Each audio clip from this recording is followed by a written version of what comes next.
Hey everyone, and welcome to This Explainer. Today, we're taking a journey through what is literally one of the most explosive document dumps in modern history. On January 30th, 2026, the world was completely shaken by the unsealing of the Epstein Files under the Transparency Act. Now, here's our ground rule for today. We are going to strictly use the source material from these newly released documents to map out a complex, almost unbelievable global network.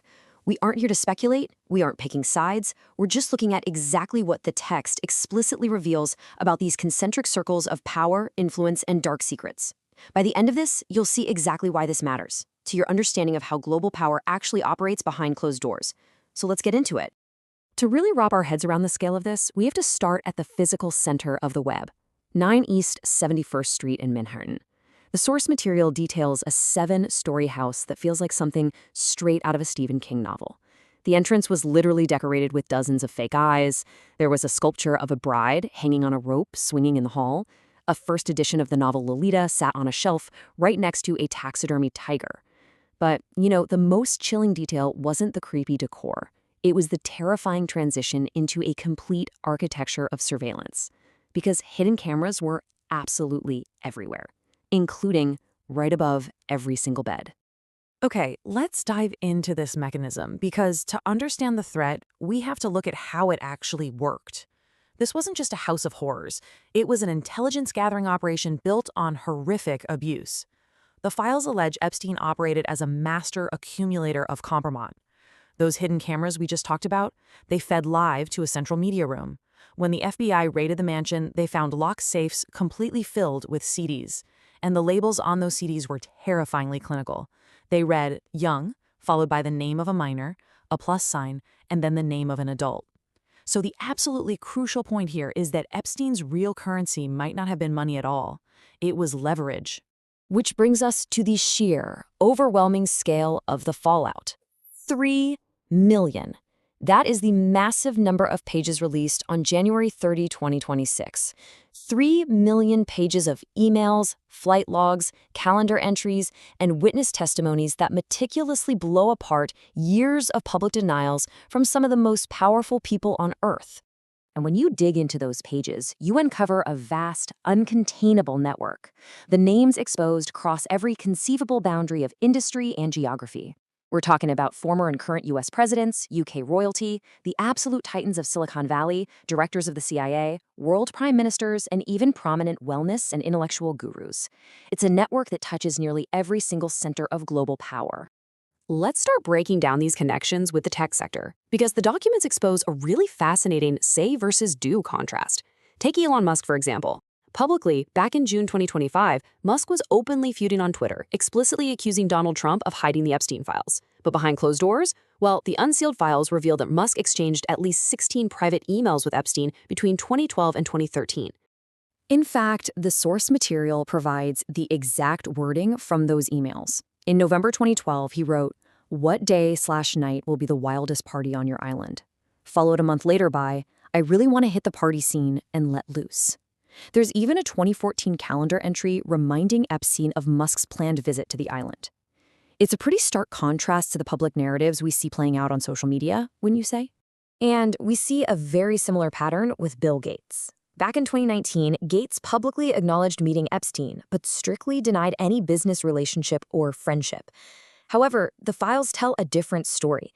They document several meetings at the Manhattan mansion after 2011, and they show Gates actually flying on Epstein's private jet in 2013.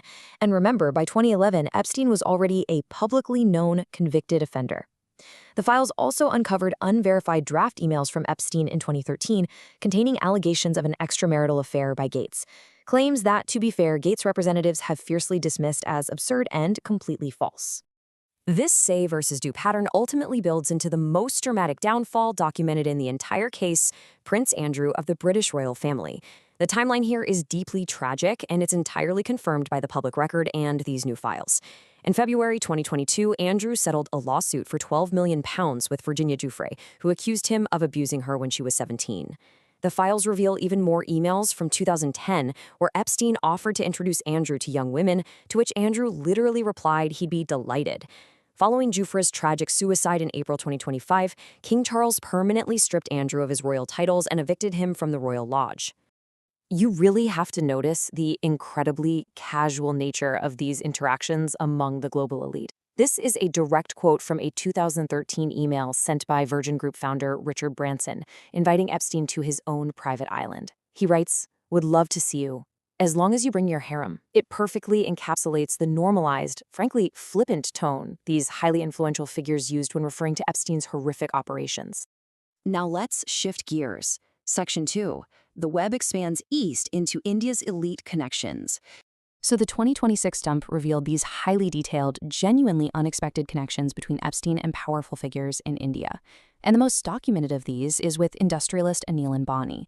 Between 2017 and 2019, text messages and emails show Ambani seemingly using Epstein as a direct back channel to the Trump administration. In March 2017, Ambani asks Epstein for guidance on dealing with the White House for India relationship and defense cooperation. This bizarre timeline culminates on May 23, 2019. The very day Indian election results were declared, Ambani physically visited Epstein's Manhattan home, while Epstein actively messaged Trump's former strategist Steve Bannon about the meeting. The glaring question here is, why was a prominent Indian businessman using a publicly convicted offender as a diplomatic broker? Just focus on the specific phrasing Epstein uses when he's pitching Ambani to Steve Bannon later that night. He writes, "His man said that no one in Wash speaks to him. Totally buys into your vision." In this thread, Epstein explicitly refers to Anil Ambani as Modi's guy, claiming he was operating on behalf of Indian leadership with a focus on countering China. But Ambani wasn't the only one. The files also reveal that Hardeep Singh Puri, a current minister in the Indian government, met Epstein 3 confirmed times between 2015 and 2017 at that Manhattan mansion. In one email, Epstein introduces Puri to LinkedIn founder Reid Hoffman, calling Puri your man in India. Now, to be objective, Puri has defended these meetings, stating they occurred while he was working at the International Peace Institute in New York, well before his ministerial appointment in 2017. But again, that underlying question persists for us. Why maintain regular contact with a known convicted predator? And that brings us to the most sensational claim regarding India. Now, let's be completely clear here.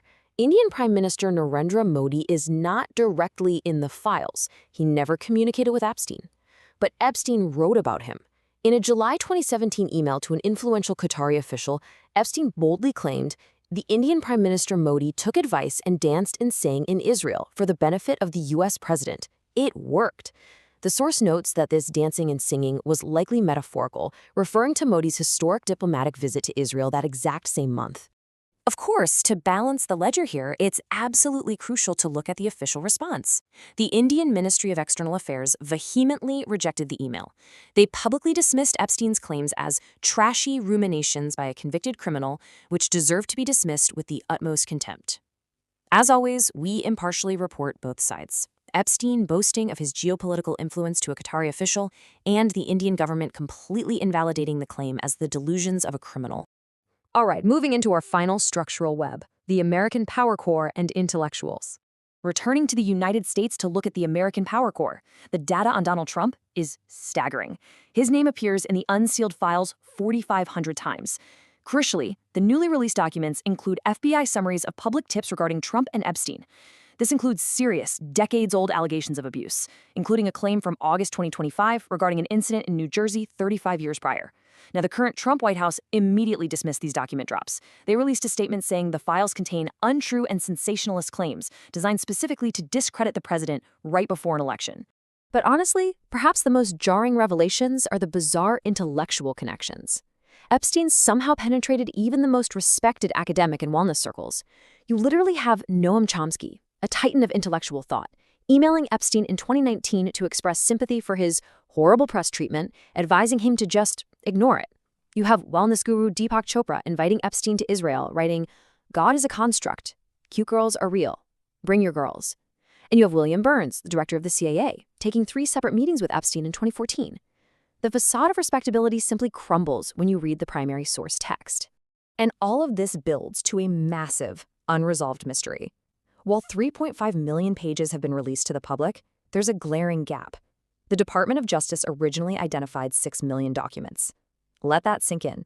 That means roughly 40% of this archive, 2.5 million pages of evidence, communications, and potential compromise are still missing, currently unreleased by the government.